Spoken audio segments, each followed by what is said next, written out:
Tengan todos muy buenas tardes en esta preciosa tarde para Honduras, noche para países como Argentina, Chile y Colombia. Sean todos bienvenidos. El Instituto MAR de Capacitación Docente les envía un saludo especial. En esta oportunidad tenemos a una ponente, ¿verdad? Muy importante en la creación de este Instituto MAR, ¿verdad? Y estoy hablando de Marisa Andrea Rossi. Ella es profesora de educación preescolar, especialista en el área de aprendizaje a través de los cuentos. Tiene un diplomado en cuentacuentos aplicado a la enseñanza y es especialista en pedagogía. Con una experiencia profesional de 35 años, tanto en el ámbito público como privado. Es directora de la página de Facebook, ¿verdad? Taller literario a calzón quitado, donde se están compartiendo poemas, poesías, cuentos, ¿verdad? Así que los invito también a visitar esa página de Facebook. Y otra de las experiencias laborales es en la dirección pedagógica del emprendimiento del Instituto de Capacitación Docente, en el que estamos ahorita en este webinar, creado con el objetivo de mejorar la calidad de vida de los docentes de Latinoamérica y Europa que están por situaciones difíciles. Entonces, miren, estamos hablando de una persona con mucha capacidad y por eso les decía, tengan listas sus preguntas, porque cuando uno va a un webinar, va a un taller, va a un curso, uno lleva muchas expectativas y uno debe de llevar también muchas preguntas. Así que le doy la bienvenida a Marisa, ¿verdad? Y ella va a ser la encargada de esta tarde-noche de compartir con nosotros, ¿verdad? Este hermoso tema, ¿verdad? ¿Por qué les cuesta aprender tanto leer como escribir a los niños de, de hoy en día? Bueno, ante todo, buenas tardes, gracias por estar acá acompañándonos. Es un tema hermoso, pero muy preocupante, no solo para los docentes, sino también para los padres, para los abuelos que a veces quedan al cuidado de los niños. Enrique, te voy a pedir si podés compartir el PowerPoint. Sí, ahorita. Bueno, hoy vamos a tratar de identificar los motivos que a los niños les hace difícil aprender a leer y a escribir, hoy en día en particular. Explicar la importancia de los aprendizajes en el nivel inicial, específicamente en la iniciación a la lectoescritura. Y vamos a hablar acerca de la didáctica narrativa, que es un nuevo enfoque pedagógico que permite fomentar la capacidad de los niños, tanto en el área de los conocimientos como en el área emocional. Porque ya es sabido que es muy importante tratar al ser humano Hay un micrófono que está encendido, si lo puede mantener apagado, ya lo. como un ser integral, ¿no es cierto? No somos, por un lado, los que adquirimos los conocimientos y por el otro los que sentimos, los que nos emocionamos, sino que somos seres integrales. Hay barreras que impiden que los niños aprendan a leer y escribir, y son varias.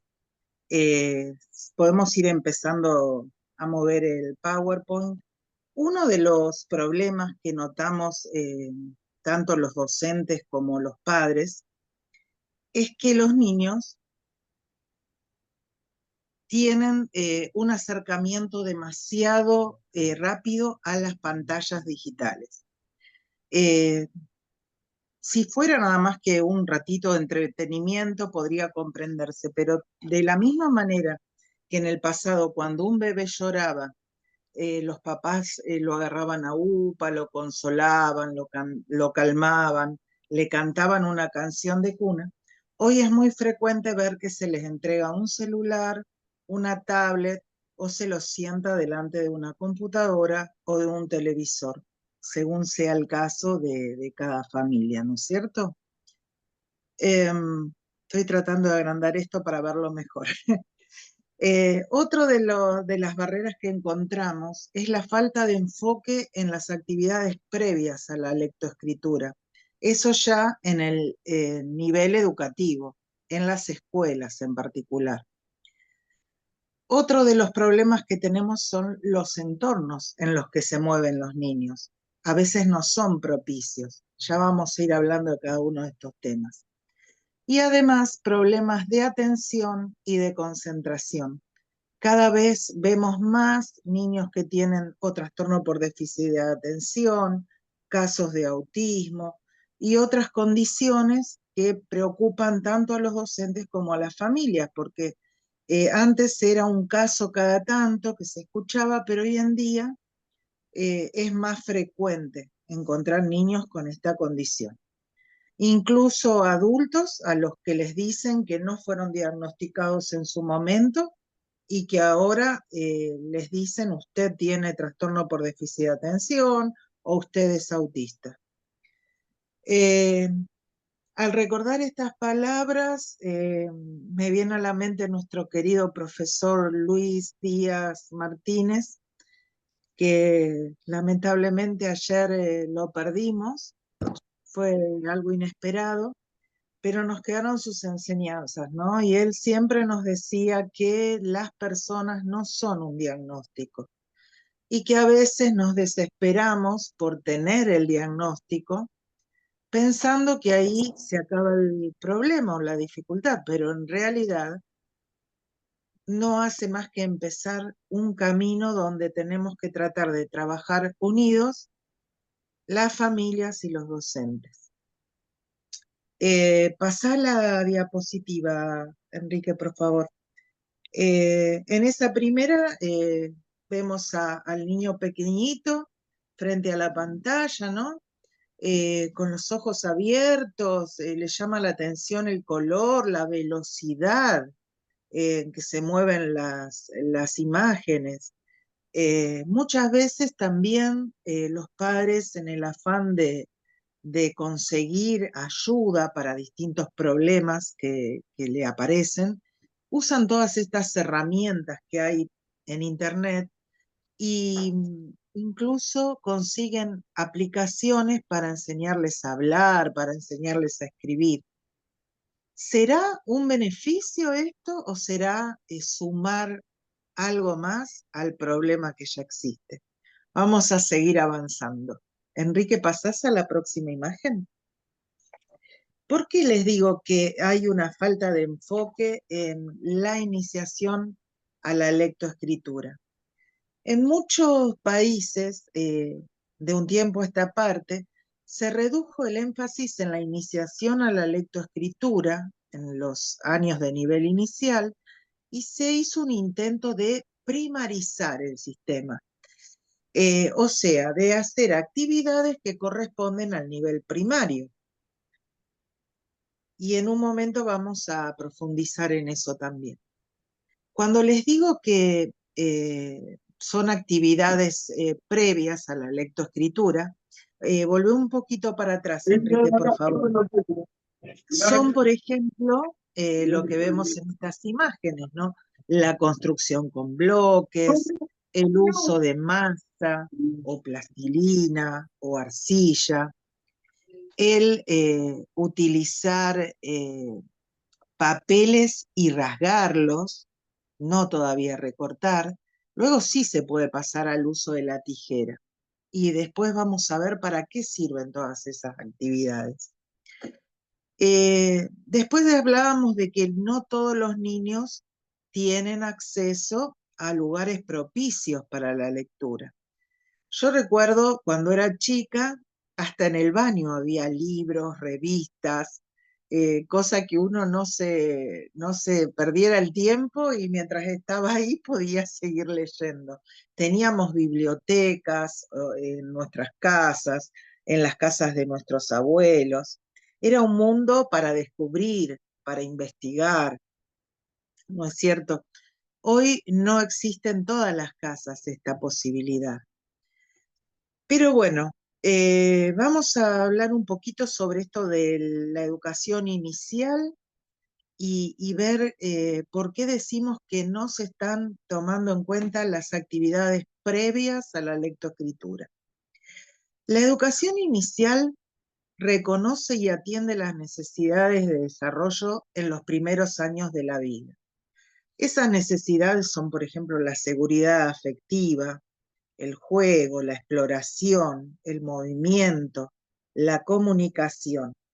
Esos podemos decir que son los pilares que le permiten a los niños crecer en un entorno seguro y estimulante, donde ellos pueden desarrollar sus habilidades emocionales, sociales, cognitivas y físicas de una manera integral. Recién veíamos algunas de las actividades, ¿no? Como el uso de la masa, el rasgado de papel, el uso de la tijera. Podemos sumarle en todo lo que tiene que ver con la psicomotricidad fina, el uso de marcadores o plumones, como dicen en Perú y en otros países, el uso de pinceles de diferentes tamaños, el uso de lápices de colores. Acá en las imágenes que nos está mostrando eh, Javier, también vemos, Javier Enrique, también vemos, por ejemplo, el equilibrio y la coordinación. Vemos a una niñita que está caminando, haciendo equilibrio arriba de una madera, puede ser arriba de neumáticos, arriba de una soga. Hay un nene saltando a la cuerda, ¿no es cierto? Todas esas actividades son preparación para la lectoescritura. El juego también. Entonces, si nosotros dejamos de lado todas las actividades que son previas a la lectoescritura, vamos, en lugar de a beneficiar, a entorpecer ese proceso de enseñanza-aprendizaje. Es como si yo les diera a ustedes, a alguien que nunca manejó un auto, le diera un Fórmula 1. Bueno, andá, salí a la ruta a manejar. No, primero hay ciertos pasos que seguir, ¿no es cierto? Aprender las reglas de tránsito, aprender cómo se arranca, ¿no es cierto? El automóvil. Primero pongo la llave, después tengo que poner la palanca de cambio en cierta posición, tengo el embrague, el acelerador, el freno, en qué momento se usa, con qué intensidad debo apretar esos pedales, si no, voy a terminar estrellándome, ¿verdad? Bueno, en la lectoescritura y en todos los conocimientos que tienen que adquirir los chicos pasa lo mismo. Hay un proceso. Muchas veces se pensaba que, o hay gente que todavía lo cree, que el jardín de infantes, el kinder o el nivel inicial es una preparación para la escuela primaria. Pero en realidad la educación inicial no es la preparación para la primaria, sino que es una etapa fundamental en sí misma. Y durante muchos años, las maestras de este nivel tuvieron que luchar para ser reconocidas como un nivel y para que inclusive los lugares donde se desarrollaban las actividades se denominaran escuelas. Antes no se denominaban escuelas de nivel inicial y se pensaba que era algo que se podía obviar inclusive, porque los chicos iban a estar jugando, iban a estar haciendo cosas que podían hacer en la casa. Sin embargo, esta es una etapa de mucho desarrollo, tanto a nivel emocional como cerebral. Es un tiempo de descubrimiento, de exploración, en el que los niños aprenden a través del juego, por eso los padres cuando preguntan ¿qué hiciste hoy en la escuela? Si son niños de 0 a 5 años, les van a decir estuvimos jugando. Y sí, estuvieron jugando porque el método, la estrategia que usamos las docentes de nivel inicial para que los niños aprendan es el juego. Les aseguro que es bastante más difícil que enseñar en otros niveles porque nosotras tenemos que pensar cómo lograr que un niño aprenda, por ejemplo, la forma, el tamaño, los colores, el peso y tantas otras cosas que deben aprender de acuerdo a la currícula que nos rige, pero mediante el juego. Otra cosa muy importante en esta etapa es la interacción con pares de su misma edad, el entorno que los rodea, porque los niños no solo aprenden de lo que escuchan, de lo que ven, sino en relación con otros de su misma edad. El ser humano primero aprende a través de su propio cuerpo, por eso que el niño se explora, se mira las manos, se mira los pies, observa las distintas partes de su cuerpo. Después empieza a relacionarse con objetos de su vida cotidiana. Y el siguiente paso es relacionarse con otros seres humanos, ¿no es cierto? Más allá de la mamá, el papá, de la familia más cercana. Los educadores tenemos un papel crucial en esta etapa. El docente, sobre todo en este nivel, guía y facilita las experiencias, las enriquece, promoviendo de esa manera el amor por el aprendizaje, por la curiosidad que es innata en el niño. Yo siempre opiné que el docente de nivel inicial tiene que mirar, observar con atención, escuchar más que hablar.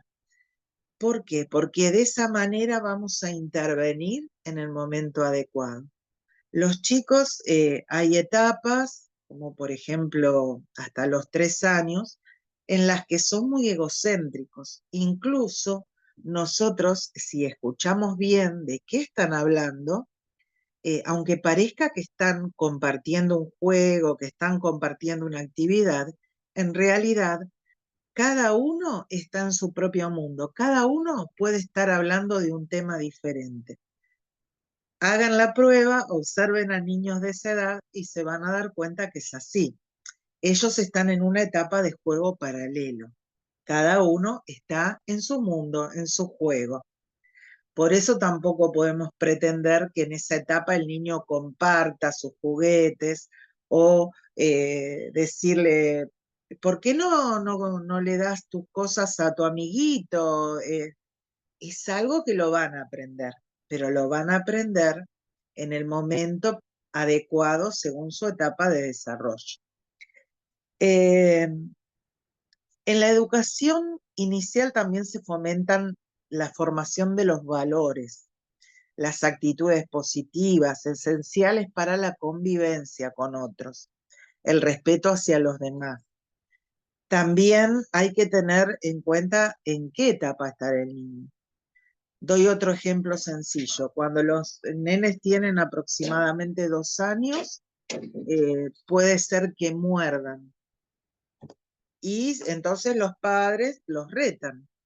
En realidad, un niño que muerde es porque no tiene desarrollado el lenguaje o no tiene un amplio vocabulario. Entonces no sabe cómo expresar lo que quiere decir. La solución a ese problema es enseñarles más palabras, enseñarles a negociar, a hablar con el otro, a decirle, ¿estás enojado? ¿Estás triste? Poner en palabras lo que ellos sienten o piensan. Otro error que a veces cometen los adultos en el afán de atenderlos, de cuidarlos, es darles las cosas cuando ellos balbucean o todavía no dicen correctamente las palabras. Señalan algo y bueno, hacen así, y los papás enseguida le dan lo que está pidiendo. Ese sería un momento muy bueno para decirle, ¿querés el vaso? ¿querés la taza? ¿Querés una galletita? ¿Querés un trozo de pan? O sea, volvemos otra vez a poner en palabras lo que él quiere decir. Eh, Recordemos también que la etapa de la educación inicial es invaluable porque contribuye de una forma significativa al desarrollo pleno y armonioso de los chicos, sentando las bases para el aprendizaje continuo y una vida llena de posibilidades. O sea que cuanto mejor se sienta el niño durante esta etapa, cuanto más logremos eh, hacer este proceso de acuerdo a la etapa que ellos están atravesando, mejor van a ser las etapas subsiguientes.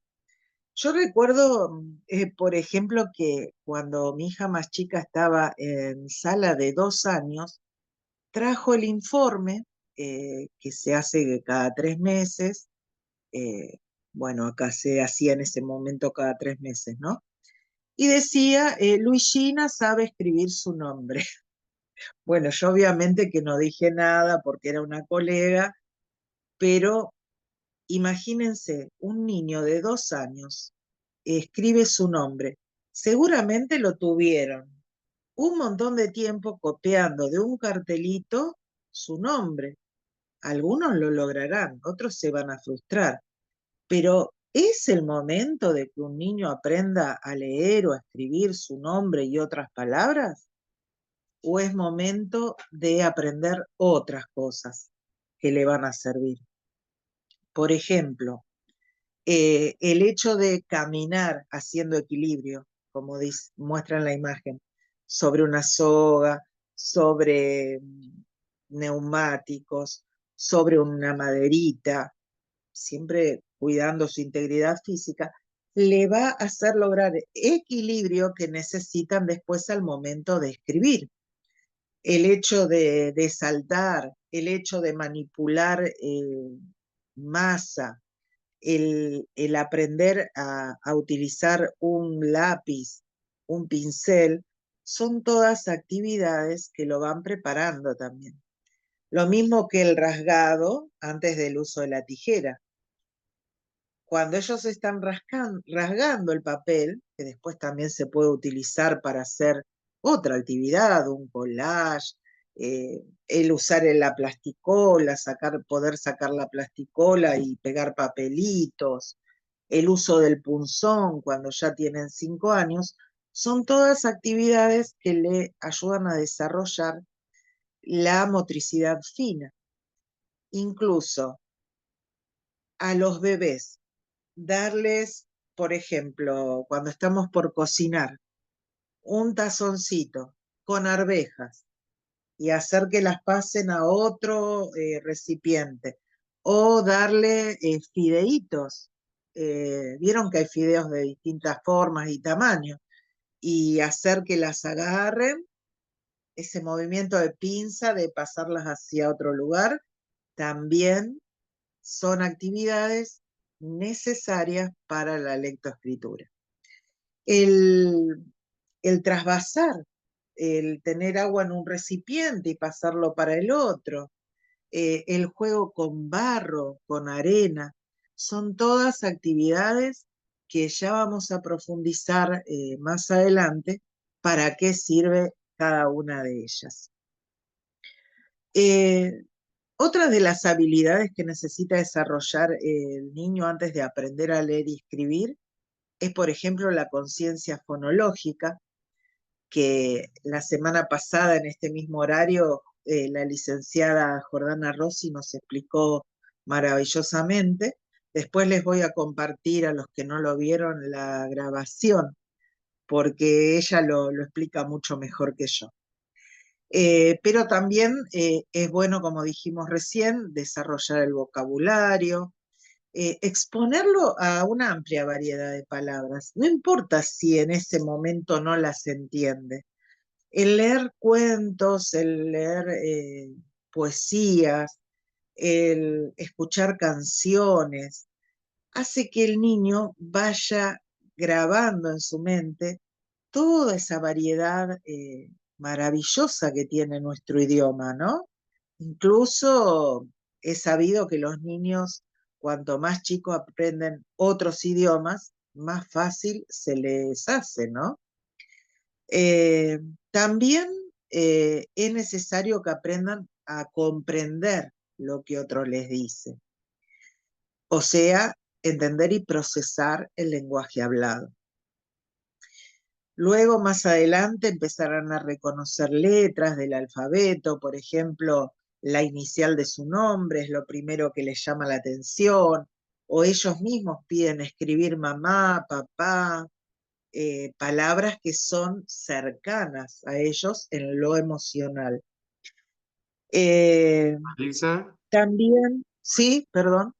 aquí comenta Delia que si la técnica de enhebrar también corresponde, la técnica de enhebrar también corresponde a esta parte que está explicando y se la puede Sí, aumentar más o agregar su sí, sí. opinión. El enhebrado es una de las actividades que se hacen en nivel inicial, previas a a la lectoescritura o como iniciación a la lectoescritura, ¿no es cierto? Porque es una habilidad que hace trabajar su motricidad fina. Claro que no le vamos a dar en primera instancia una aguja de coser y un hilo, que ni nosotros a veces la podemos enhebrar. Pero, por ejemplo, podemos hacerles enhebrar fideos. ¿Vieron esos fideos que se usan a veces para los guisos? Los de Dalito, no sé, en otros países, ¿qué nombre reciben, Enrique? A ver si me ayudas. En Honduras, por ejemplo, esos fideos chiquititos, no los espaguetis, ¿qué nombre reciben? A ver Mm, si sos buen cocinero. Pues Fideos, ¿cómo se dice en Colombia? Fideos. Pero ¿me entienden a cuáles me refiero? Son esos que son más cortitos y tienen un orificio por donde podríamos enhebrar un hilo, una lana, una cinta, ¿no es cierto? También los podemos fabricar nosotros, los enhebrados. Podemos recortar, por ejemplo, una manguera, las mangueras con las que usamos para regar las plantas, se pueden cortar en trozos pequeños y que los niños enhebren esos trozos, ¿no es cierto? Bueno, y ahí la imaginación puede llevarnos a hacer cosas maravillosas para en las que no necesitamos tener mucho dinero, que normalmente en las escuelas no abunda, pero podemos inventarlos a los juegos y a los elementos para trabajar. También, ay, no tengo acá, lo estuve usando estos días con mi nieta más chica. ¿Vieron los rollos de las servilletas de papel o los rollos de papel higiénico? También se pueden recortar en piezas más pequeñas y usarlas como el primer enhebrado. O sea, cuanto más chiquitos son los niños, el elemento que vamos a usar para enhebrar va a ser más grande, ¿no? Más fácil de pasar por el hilo. Y luego podemos utilizar lo que nos están mostrando acá, mostacillas, cuentas, para hacer pulseras, para hacer collares, pero eso cuando los nenes ya son más grandes. Un nene de entre 5 y 6 años ya podría estar enhebrando este tipo de, de elementos, a no ser que sea un nene que tenga ya esa habilidad más desarrollada, ¿no?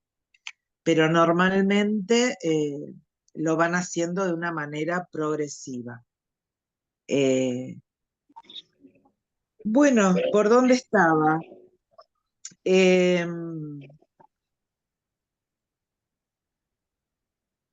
La motricidad fina, lo que estábamos hablando, ¿no es cierto? El reconocer algunas letras, el relacionar los sonidos de las letras con el comienzo de las palabras, Por ejemplo, también hay muchos rompecabezas o puzzles que tienen la imagen de un animalito, por ejemplo, podría ser un ratón, y abajo está la palabra ratón.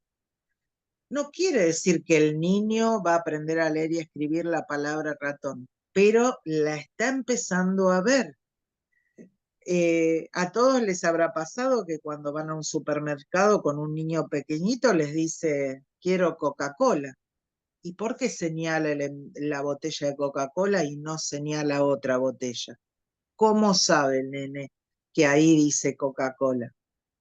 Porque la lectura comienza mucho antes de la lectura formal de las palabras, ¿no es cierto? Comienza la lectura del entorno que nos rodea, comienza con la lectura de imágenes, comienza con asociar las palabras que empiezan igual que mi propio nombre, ¿no es cierto?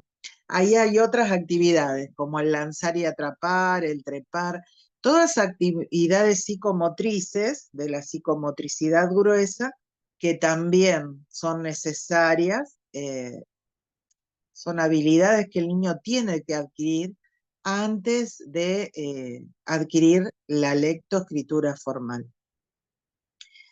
Eh, Algo que es muy importante es utilizar estrategias didácticas adaptadas a la necesidad de cada niño.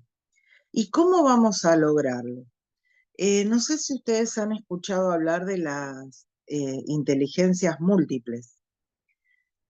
No todos aprendemos de la misma manera. Hay algunos que aprendemos más viendo, otros escuchando, otros haciendo una actividad, ¿no es cierto? Vamos a poner un ejemplo sencillo, aprender a cocinar. Hay gente que si no tiene la receta en la mano y la lee, no puede hacer ni un huevo duro. Hay otras personas que nunca leyeron una receta, pero observaban a su mamá, a su abuela, a su papá cocinando y de pronto un día dicen, bueno, voy a hacerla yo la receta y le sale tal vez mejor que a la persona que estuvieron observando. Hay otros que la van a recordar porque su mamá, su abuela, una tía se las contó, ¿cierto? Esas son las inteligencias múltiples. Cada ser humano tiene más exacerbada una de esas inteligencias. Y hay métodos para poder detectar en nuestros alumnos qué inteligencia predomina en ellos y aprovecharlo para nosotros luego crear actividades acordes a esa inteligencia en particular. Es muy difícil, y sé que me lo van a decir algunos docentes, eh, hacer estas actividades en grupos muy grandes. Pero nosotros tenemos, como decía Enrique, por ejemplo, etapas en las que podemos evaluar a nuestros alumnos. Por ejemplo, los primeros días de clase podemos hacer diferentes actividades que nos den un panorama a nosotros como docentes de qué inteligencia predomina en cada alumno. Y acá vamos a algo que me interesa mucho comentarles, y es acerca de la didáctica narrativa. No sé si alguno de ustedes ha escuchado hablar de este tema. Pueden abrir sus micrófonos.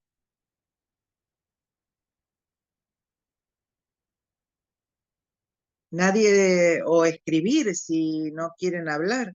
¿Alguien escuchó hablar de la didáctica narrativa? Bueno, Pues, cuando hablamos de a ver, didáctica, aquí le comento desde mi punto de vista, como la palabra lo indica, didáctica, algo lúdico, ¿sí?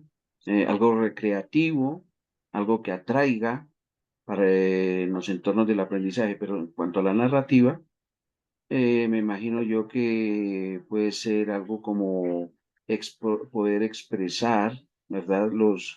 Cada uno de los, digamos, sentimientos, sensaciones, cuentos, hechos, situaciones, todo esto de una manera lúdica. Es lo que yo puedo apreciar desde mi punto de vista y conocimiento, pero se me llama o me llama mucho la atención el término, porque es muy magnificente, es algo grandioso, es un término muy bonito, esa didáctica narrativa que suena como a una asignatura de maestría, ¿sí?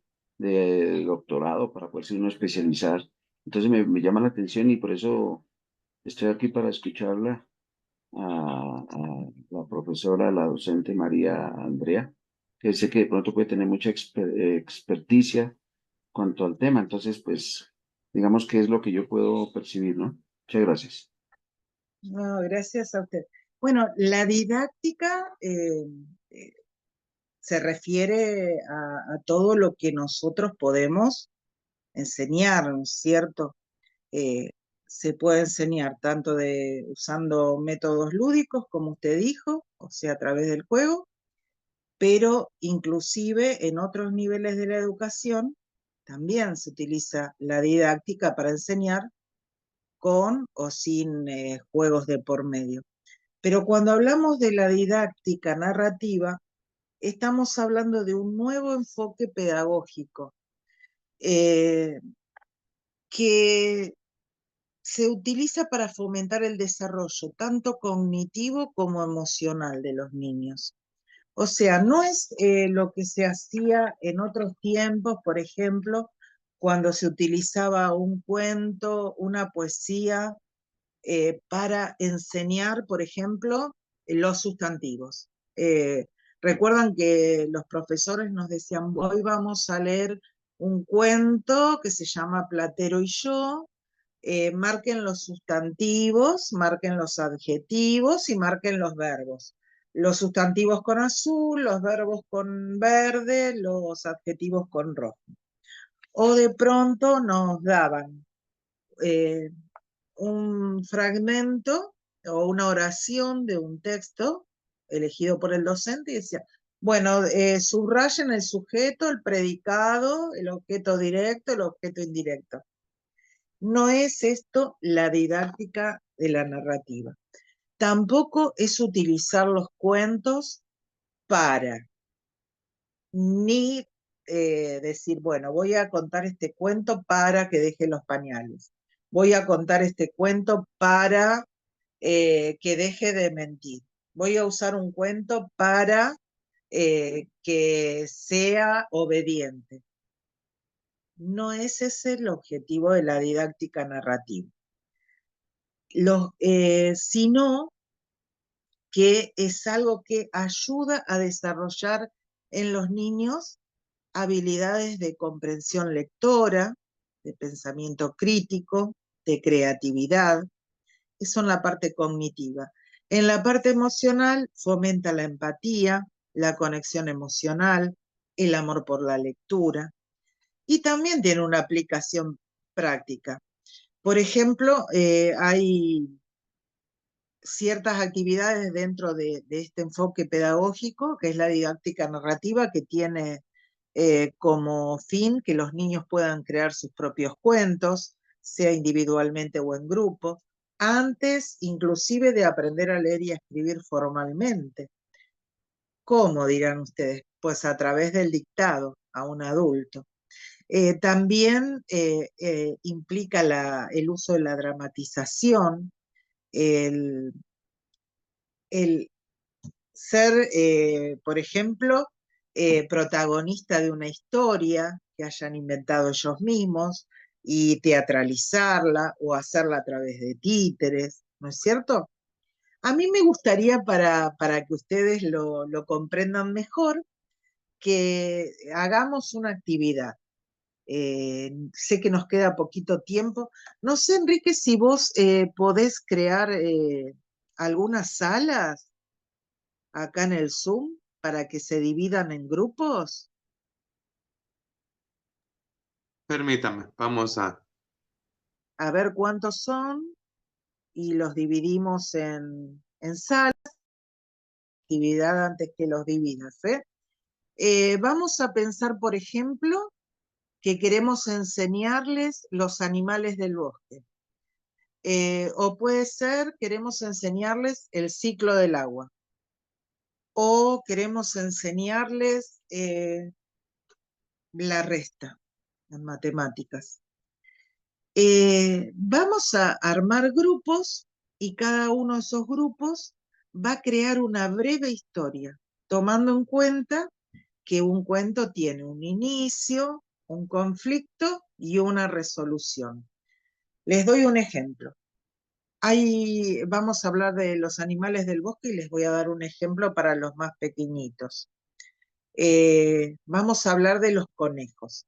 Entonces yo quiero eh, crear una historia donde suceda algo que puede ser un problema, como que haya una situación donde podrían llegar a burlarse del conejo, pero vamos a ver cómo se resuelve. Un conejo que quiere hacer un pastel, quiere participar en una competencia de pasteles. Entonces, se lo comenta a sus amigos, empieza a buscar los ingredientes, empieza a preparar el pastel, pero ¿qué sucede? Hay dos cestas arriba de la mesa. En una hay zanahorias y en la otra hay medias sucias. El conejito se equivoca y pone las medias sucias en lugar de las zanahorias. Cuando saca el pastel y lo corta, todos los animales empiezan a reírse por lo que pasó. El conejito se pone todo colorado, pero los otros amigos le dicen, no te hagas problemas, ya otro día te va a salir mejor. Bueno, como verán, algo que evitamos en la didáctica narrativa es el usar moralejas, porque eso iría en contra de una de las premisas más importantes de cualquier currícula de hoy en día, que es el deseo de que el niño aprenda a tener un pensamiento crítico o llegue a tener un pensamiento crítico. Si yo se lo doy servido, no va a tener un pensamiento crítico, va a repetir lo que yo le estoy enseñando nada más. Entonces, bueno, Sí, vamos a hacer Richard, esto. Nos dividimos en grupos y ustedes ya están las salas, seleccionan. ya ¿Y están me las están salas, escuchando? pueden irse ya están las salas, ya pueden irse agregando. Bueno, entonces unos elijan los animales del bosque, otros elijan el ciclo del agua y otros pueden utilizar eh, el, eh, el tema de las matemáticas. Les damos 5 minutos, tiene que ser algo muy cortito, como yo les dije recién, y continuamos. Yo por ahora no me voy a unir a las salas, después, en todo caso, hablamos cuando regresan.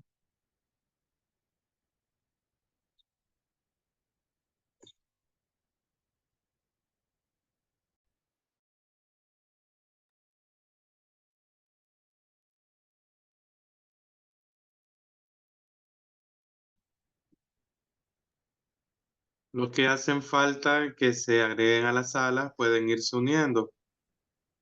Vivian, Karina, Valeria González, Marina Verón, Karina Díaz pueden irse agregando a las salas para que les ayuden a sus compañeros. Claudia Alejandra Romero.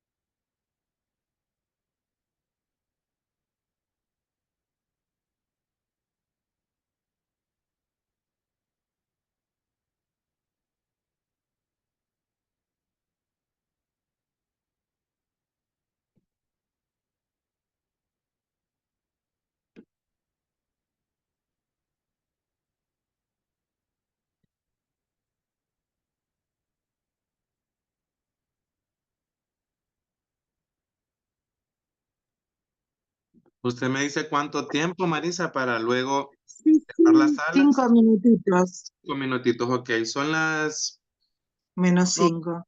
ya las -5. Si entonces a las en punto hacemos ya el cierre de la sala. Los Sí. que todavía están aquí en sala, Valeria, Marina, Alejandra Romero, Karina Díaz, Yadira Rodríguez, agréguense a sus salas para que vayan a ayudarles a su grupo.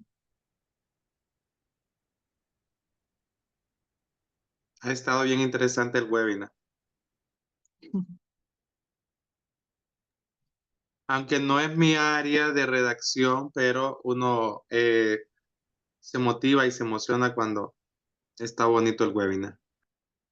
Sí, pero se puede utilizar inclusive en tu área y en la edad de tus alumnos.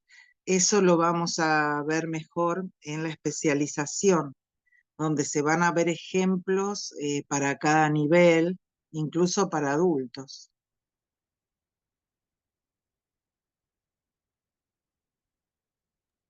Correcto, está bien.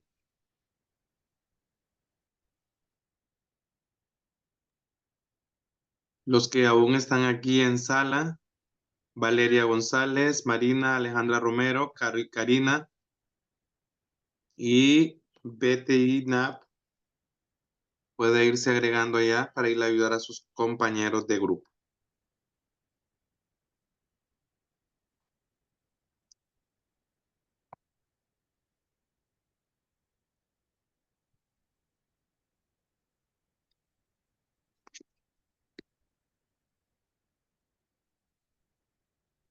Son unos minutitos más.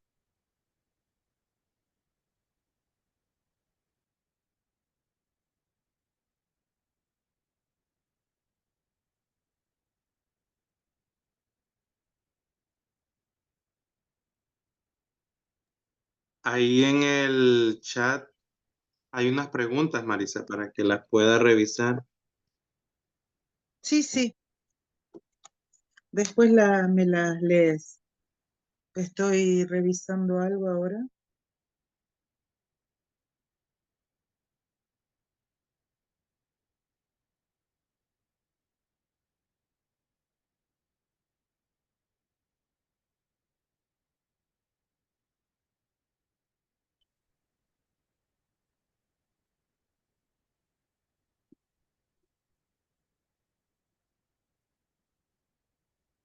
Quedan 2 minutitos.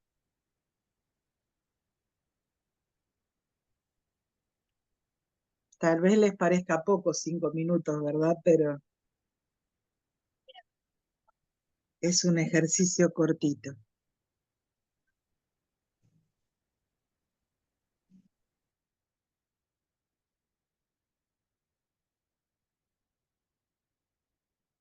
Se hace corta una hora para un tema tan amplio.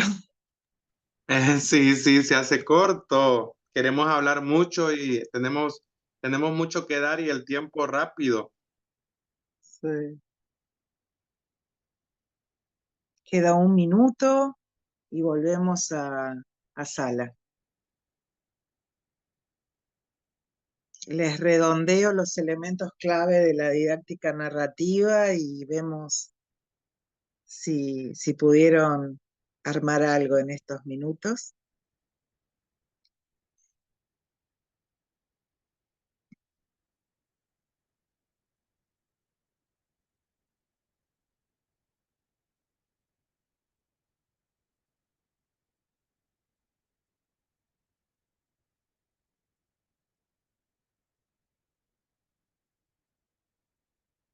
Bueno, vamos regresando.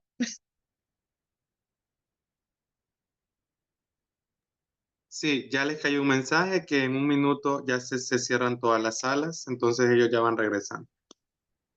Bien.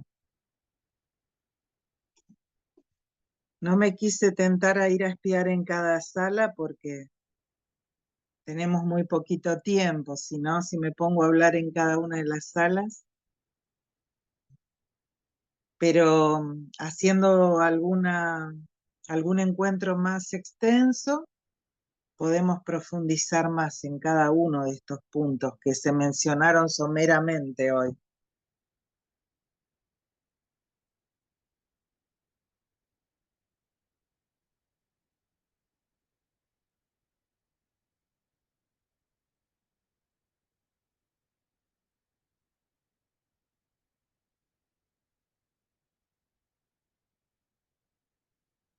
Bueno, cerrar la sala, Enrique, así no abusamos del tiempo de nadie.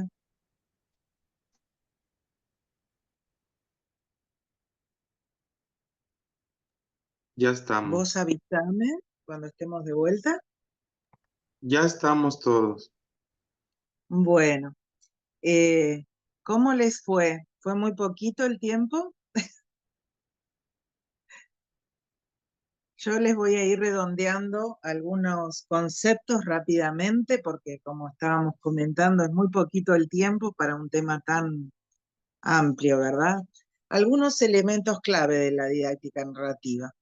El uso de cuentos, relatos, también pueden ser anécdotas, no solo nuestras o que ya haya escrito algún autor, sino inclusive de la vida cotidiana, ¿no es cierto? Como dijimos, no solo nosotros, también vamos a aprender estrategias para que los niños puedan crear sus propios relatos y participar de una manera activa. ¿Qué más? Eh, Habíamos dicho también que tenemos que utilizar métodos adaptados a las necesidades individuales de cada niño. Así que también vamos a profundizar en el conocimiento de cada una de las inteligencias múltiples. Vamos a aprender acerca de test que podemos hacer, no solamente la observación. Eh, Otra de las ventajas de utilizar la didáctica narrativa es que los temas se introducen en contextos significativos y relevantes para los estudiantes. Una vez que nosotros conocemos al grupo, podemos saber sus intereses y entonces de esa manera captar su atención y lograr que se concentren mucho más tiempo y de mejor manera. Claro, siempre acorde a su etapa del desarrollo. Por ejemplo, un niño de 5 años no se puede concentrar más de 15, 20 minutos. Por eso es que los docentes de nivel inicial realizamos cada 15 minutos un cambio de actividad, o así deberían hacerlo. También la didáctica narrativa promueve la interacción, la cooperación, como ustedes recién estuvieron haciendo, tratando de ayudarse para crear una historia, un pequeño relato, eso mismo hacen los niños. Incluso cuando tenemos un conocimiento de qué inteligencia tiene cada uno del grupo, podemos armar grupos, no aleatoriamente, sino con intencionalidad, para que entre ellos se puedan ayudar. Espero que quede claro. Otra ventaja es que las historias generan una conexión emocional. Eso hace que puedan comenzar a desarrollar la empatía, porque de pronto el niño que escucha una historia o un relato sobre un animalito que está sufriendo o que está siendo maltratado o al que le están haciendo burla, va a empatizar con ese personaje. Por eso también es importante y algo que se va a aprender cuando profundicemos en este tema es acerca de la importancia de que haya personajes buenos y malos en las historias. Últimamente hay una tendencia a que todos los personajes son buenos. Las brujas son buenas, los ogros son buenos, los vampiros son buenos. Y eso es contraproducente en realidad, porque tampoco les vamos a contar una historia para adultos, pero un buen relato, un buen cuento en donde aparezcan los miedos comunes de cada etapa, son buenos y hace que los niños se puedan identificar con el personaje y mostrar empatía con el que está sufriendo o el que le está pasando un problema debido al conflicto del que habla el cuento o el relato.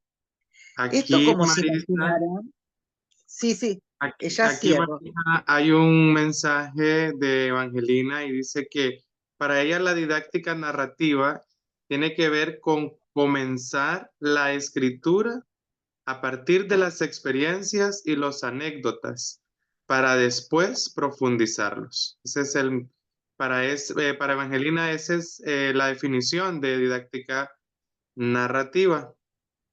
Y En una etapa avanzada podría ser, pero hay todo un camino progresivo para llegar a esa instancia. y por Sí, aquí te tenemos escucho. la pregunta de Vivian que dice que cómo lograr que un niño que estuvo en grados escolares en los 2 años de pandemia, qué ideas le regala para que este niño pues pueda aprender y a leer, ya que la matemática es el fuerte de este niño, pero la parte de la escritura y la parte de la lectura no es el fuerte de él. Entonces, ¿qué nos puede recomendar? En este caso, a él le llama más la atención las matemáticas. Entonces podemos comenzar con cuentos, con relatos que tengan que ver con ese mundo. Por ejemplo, podría haber un personaje que sea, por ejemplo, el número 10 y que se pregunte qué pasa que aparece alguien que hace que yo me achique o que yo me agrande. Y ahí podemos hablar de la suma, de la resta, de la división. Y empezar a escribir palabras que tengan que ver con ese mundo que a él le llama la atención. Por ejemplo, el número de su edad. Tiene 8 años, entonces poner el número 8, que haga el 8 con distintos materiales, puede utilizar collage, puede usar masa, puede dibujar en una bandeja con polenta, o si va a la playa puede dibujar en la arena o en el barro, hacer un sector en el patio de la casa donde pueda jugar libremente con esos materiales. Y después empezar a escribir debajo de los números con letras, ¿no es cierto? Pero esto de inventar historias que tengan que ver con números, yo me estaba imaginando una historia que voy a ver si después la escribo, que es la escala descendente, que aparezca un personaje y que a través de magia o a través de algún truco haga que cada número quede en una escalerita, se quede quieto y en cada escalón va quedando el número más chico a medida que bajamos. Bueno, algo muy general les digo, ¿no? La creatividad fomenta la imaginación, no solo de los niños, sino la nuestra también, ¿no es cierto? Tenemos que aprender a cómo crear estas historias de una manera que a ellos les llame la atención. Por ejemplo, si estamos estudiando acerca del ciclo del agua, podemos contar, hacer que los chicos se imaginen el diario de una gota. Entonces ellos van a escribir todo lo que le pasó en el día a la gota de agua, como si ellos fueran la gota, se lo van a compartir a sus compañeros y les aseguro que ese chico se va a acordar el ciclo del agua mejor que si lo lee del manual y nada más. Eh, otra cosa es que aumenta la motivación, el interés y el respeto por el trabajo del otro, porque ellos van a estar entusiasmados en que sepan lo que ellos hicieron y a su vez van a tener que aprender a escuchar y a respetar el trabajo del otro. Incluso pueden llegar a comprender conceptos muy complejos mediante ejemplos concretos y narrativos. Y otra cosa es que la atención y la memoria y la retención de la información también se graba mucho más gracias a la estructura coherente que necesariamente tienen que tener las historias, ¿no?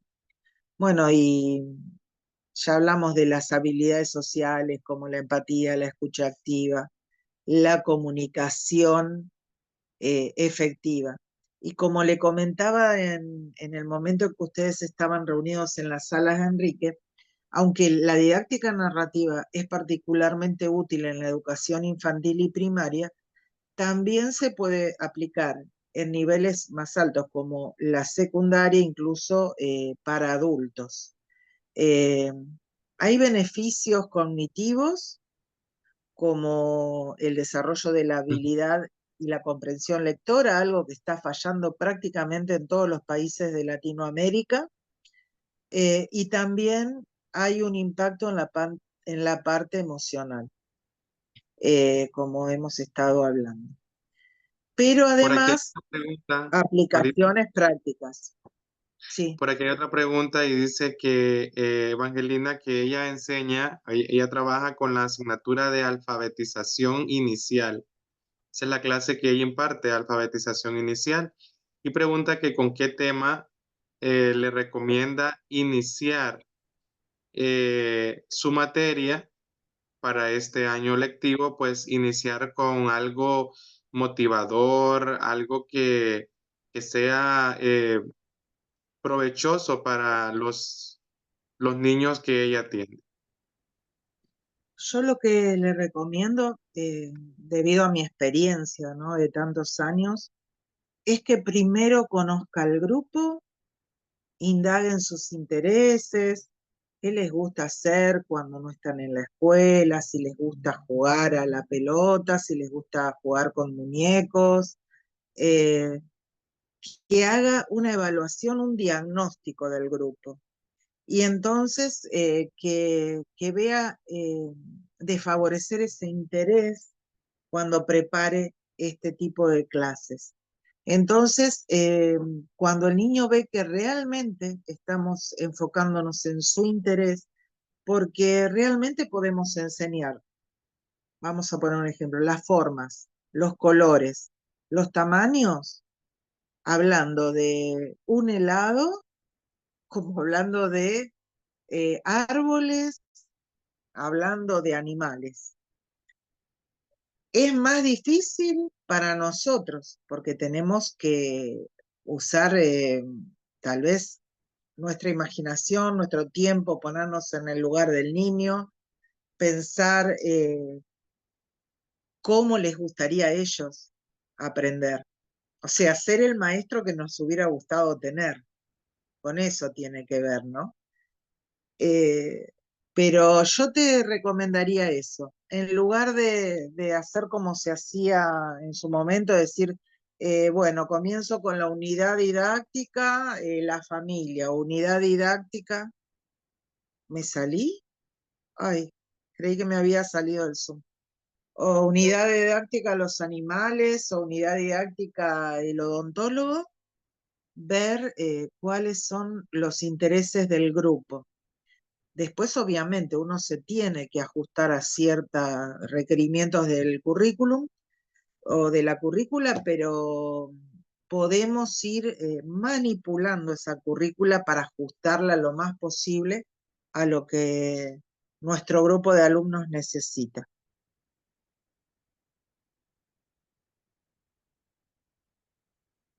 Hola,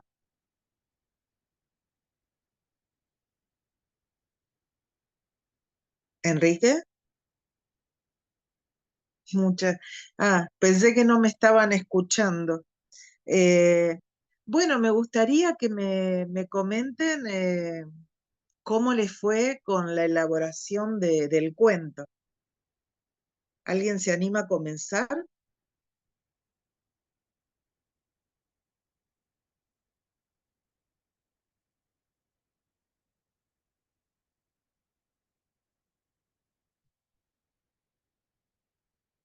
así vamos cerrando y les comento cómo vamos a hacer para profundizar en todo esto, que espero haber sido lo más clara posible porque era muy poquito tiempo para algo muy, muy amplio. Enrique, ¿tenés ahí algún comentario, alguien que se anime a compartir lo que escribieron? No, solamente ya están agradeciendo. Evangelina dice que muchas gracias, ¿verdad? Ya están agradeciendo ya y ya estamos por finalizar el webinar. Así que, Bueno, de mi parte, entonces pues, algo muchas muy gracias a importante ustedes. es que los quiero invitar a que puedan participar de la especialización en didáctica narrativa. Les comento que ahí van a estar presentes Graciela Vega, que es una escritora muy conocida de literatura infantil argentina, Magela de Marco, otra de las escritoras que en este momento está recorriendo prácticamente todo el país, con sus cuentos, con sus relatos, visitando escuelas.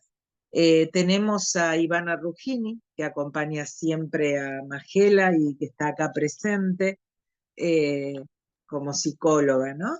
Ximena Eslava de Colombia, que es una especialista no solo en todo lo que tiene que ver con educación, sino también en el acompañamiento de las familias. Y Angélica Saldierna de México, que es una excelente docente también que tiene una infinidad de estrategias para captar la atención de los alumnos. Esta especialización va a durar 3 meses y ahí sí vamos a poder ver punto por punto toda esta información que hoy en día la vimos como un pantallazo, ¿no? Como para que tengan idea de qué se va a tratar.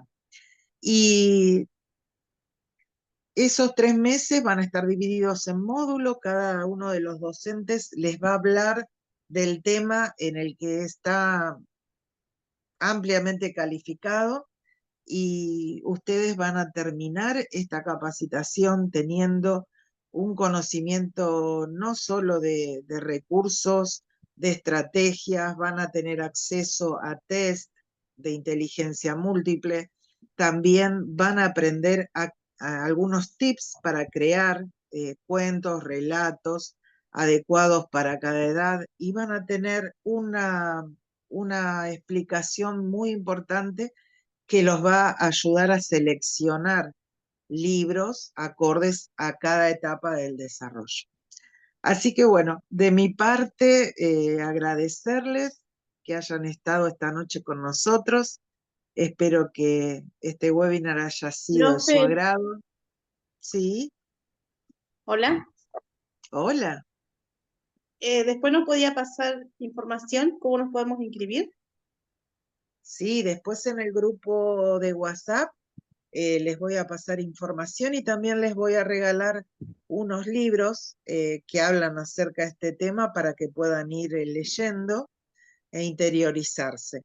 Y Muchas por gracias. supuesto que a todos los que estuvieron presentes en esta clase tienen la posibilidad después de hablar con Evelyn, eh, perdón, para solicitar el certificado, que esto no depende de nosotros, por eso el certificado, aunque la clase es gratuita, el certificado se lo tenemos que pagar a la Comisión Psicosocial Latinoamericana, que es la que hace que el puntaje tenga validez a nivel internacional.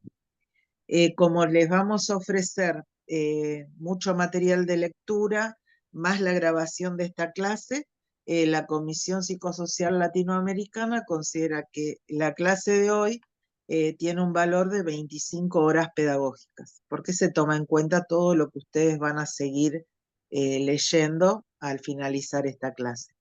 Así que los que la quieran adquirir, después Evelyn les va a pasar el precio en la moneda local de cada uno y esperamos que nos veamos pronto en la especialización y en todas las capacitaciones que gusten, porque saben que siempre el Instituto MAR trata de tener los profesores más calificados de cada uno de los países a los que tenemos llegada. Quiero agradecerte, Enrique, que después de todo un día de trabajo estuviste acá presente para presentarme y para moderar esta clase. Te dejo para el cierre.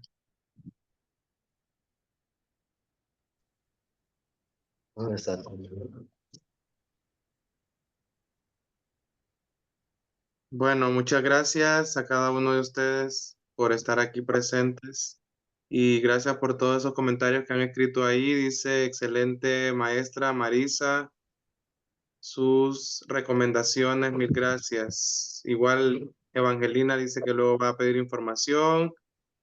Alejandra Romero, excelente, gracias. Eli, gracias. Paola, muchas gracias. Delia, muchas gracias por compartir su conocimiento y experiencia. Leslie, gracias, muy interesante, bendiciones. Y Evangelina, muchas gracias, bendiciones. Entonces, nos vemos en el próximo webinar y buenas noches para todos. Muchas gracias, Enrique, y gracias a todos.